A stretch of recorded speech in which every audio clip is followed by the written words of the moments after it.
Trying to find the angle. This is like take 3.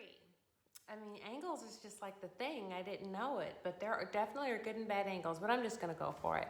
So I'm excited, finding things to be excited about during these trying times. The news makes me sick. People are disgusting. It's just like, I don't have a dog, but I do have a husband that I love and a family that I love and friends, and I want to make new friends. So what I've been doing is I have been doing a lot of research on fragrances because I can't go into malls. Actually, I'm in Atlanta, Georgia, and I could because we're open, but I'm still a little afraid of that.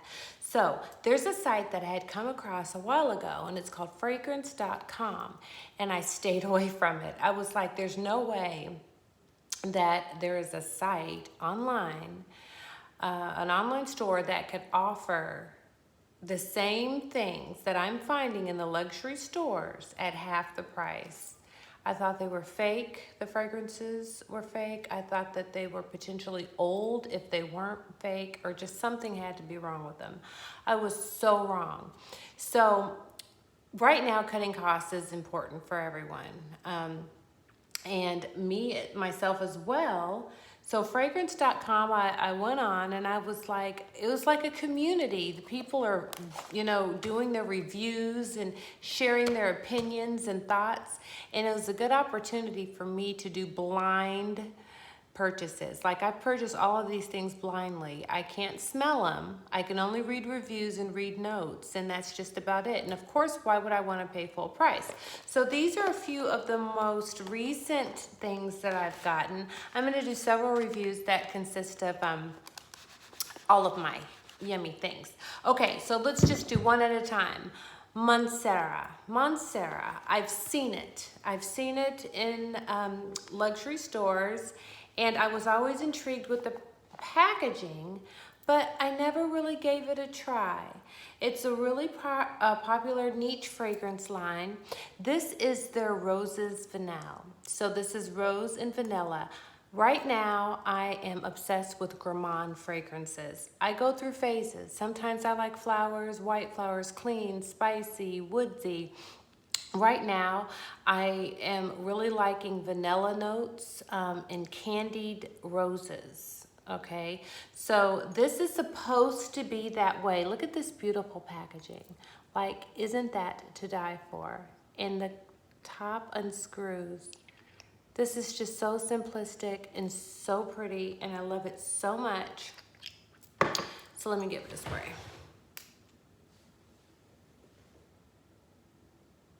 Okay, I'm getting Turkish Delight. So I'm getting that candied rose petal, maybe a little bergamot, musk is what I get. Okay, now I'm going to tell you what's in it. Now, the thing about this is a beautiful gourmand, but to me, it's not really strictly a gourmand as I would describe a gourmand. A gourmand to me is very rich and syrupy and sweet with food notes like cocoa and vanilla. This has something bright in it. It also, this perfume house has a synthetic smell like Bond Number 9. Bond Number 9 has a note in it that is identifiable to me. I can tell when anyone's wearing Bond, and Bond has a plethora of fragrances, and I can go, you're wearing a Bond, which one is it?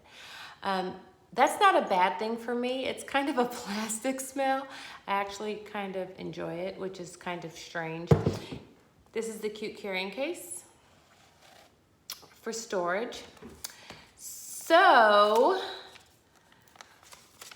Montserrat's top notes are fresh lemon of Calabria. The heart notes are Turkish Delight with rose.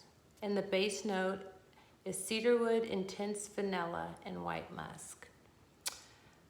I didn't get a lot of those, but it makes sense because some of the notes in here is where I'm getting that brightness from. That kind of makes me feel like it's not quite gourmand. The dry down with this one on me is bright. So it doesn't give me that sultry, sweet, rich syrup that I'm looking for in this juice, but still nice. This retails at about $180, I believe, or $190, and I believe I got it for 80 bucks. So go figure.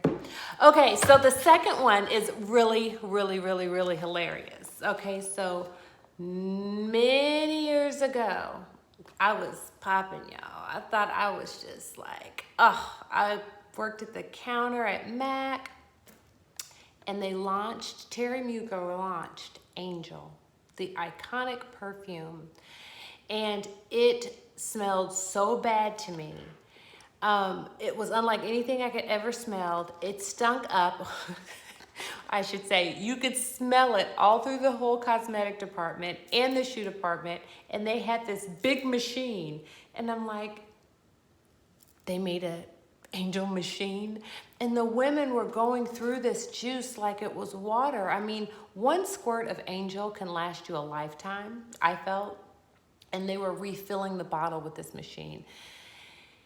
Years later, I actually have grown to respect and appreciate Angel, and I have a bottle of my own, which is funny.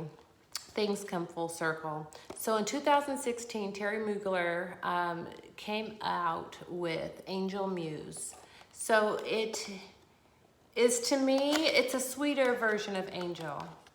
And I'm gonna tell you something. I just got this in the mail, and look how beautiful this packaging is.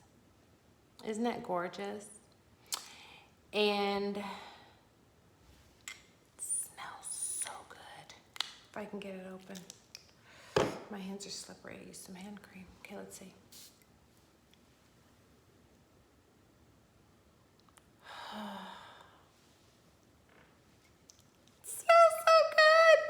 This is a gourmand.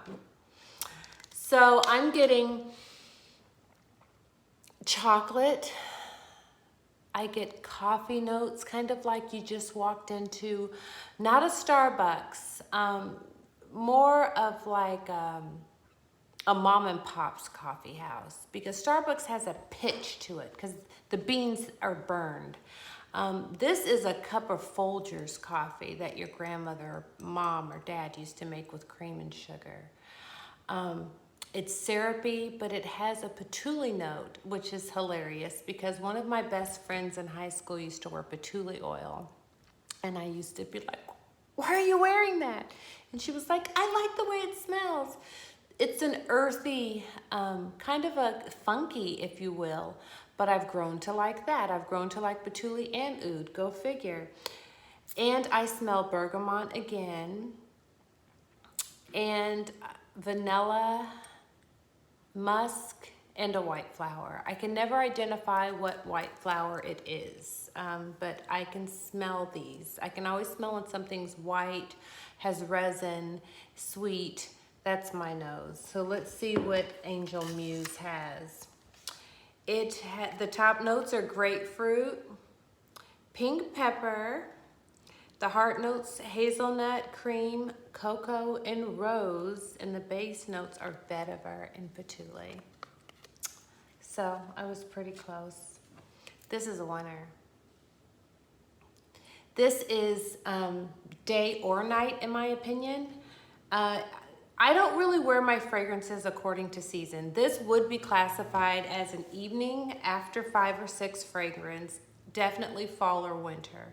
If I were following the rules, I don't feel like there should be rules in fragrances or cosmetics. We're into summer now, and look, I have a very fall lip. I go with how I feel, and right now, I want gourmand, I want resins, I want woods. That's what I'm longing for. Sometimes it could be the heart of winter around Christmas and I'll want something clean. So, personal preference. Ta-da! You youngsters out there won't know what this is. This was actually launched in 1993 when I was a kid. And every department store smelled like Elizabeth Arden's Sunflower. This is a linear fragrance. So that means that it smells the same. When you put it on the skin, it's not gonna change. You're not gonna get the top and the mid and the bottom dry down. You're pretty much just gonna have what you spray onto the skin. It's also nostalgic.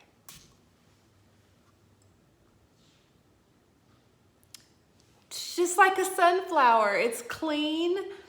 To me, it's a body spray on steroids because the staying power for this can't be longer than 2 to 4 hours, which is good. You can reapply it. This is a pick-me-up fresh spray.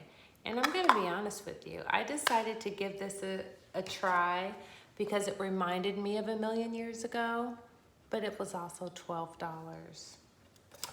That's a good bargain.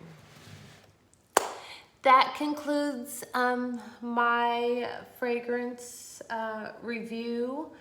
Oh, I forgot to tell you. It's linear and it's not that boring though, okay? Sunflower. It has orange blossom, melon, mandarin, peach, and bergamot. So it has a clean, fruity sweetness to it. I think it's something you could wear to the office. It's good if you like to work out. You could spray it in your hair. It's just clean and fresh and sweet. Well, that concludes this review. I'm gonna do one every single day and I hope you guys watch. Love you. Stay safe.